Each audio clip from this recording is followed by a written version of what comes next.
Hi, I'm Brenda Rojas, and this is week 9.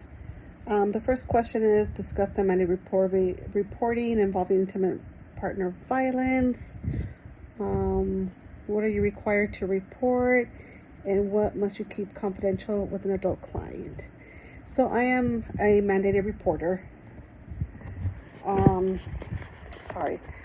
am a mandated reporter. I am required to report any neglect, violence, physical violence, emotional violence, or neglect or abuse, whether it's an elder adult, a child.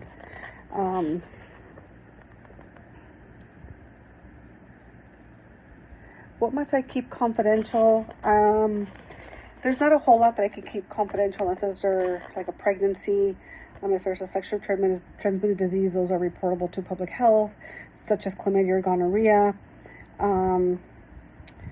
But maybe pregnancy. But if it's an adult, you just have to still abide by HIPAA laws. I could start with the confidentiality statement that I would keep as much as I can confidential as required by the law. But we have to report. We're mandated to report abuse. The next question is,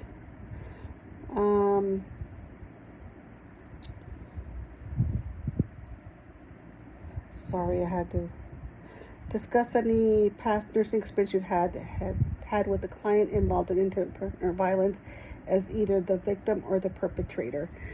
I have worked in many Indian reservations, and there's lots and lots of violence, and some women don't want to report it. They feel that having a partner is better than having no partner, or that they didn't mean it. They're going to change. They promised it was the only time. I pissed him off. I did something to make him angry. So it was very difficult to explain to them that violence is not okay. Violence is not okay in any way, shape, or form. And so they were very scared of retaliation, or that they were going to get killed, or that they were going to be found. So just ensuring that their safety and making sure that we kept them safe. And if there was someone that called into the ED asking for that particular patient, making sure that we didn't disclose any information. In our dashboard, there's no patient name or anything. It just says Doe. And that'll keep them safe from anybody knowing that they're there, really.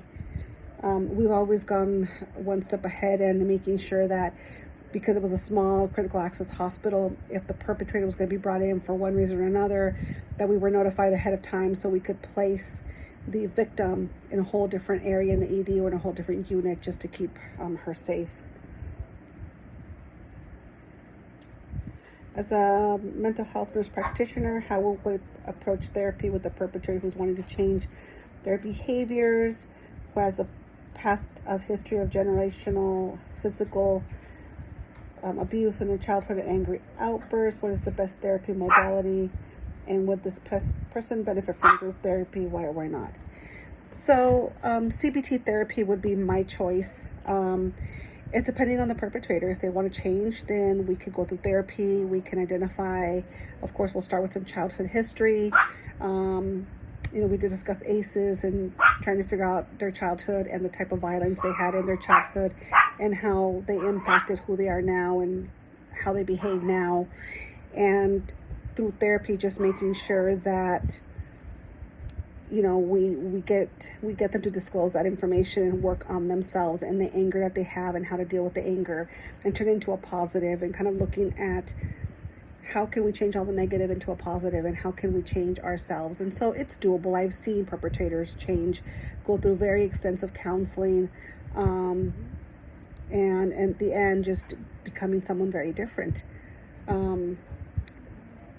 This last week in clinicals have really taught me how therapy, specifically CBT, can do some great work. I know that this is not part of what we're learning right now, but even ECT, how beneficial it is. It's fascinating, and so I'm truly enjoying what I'm learning. And thank you for being part of my educational journey.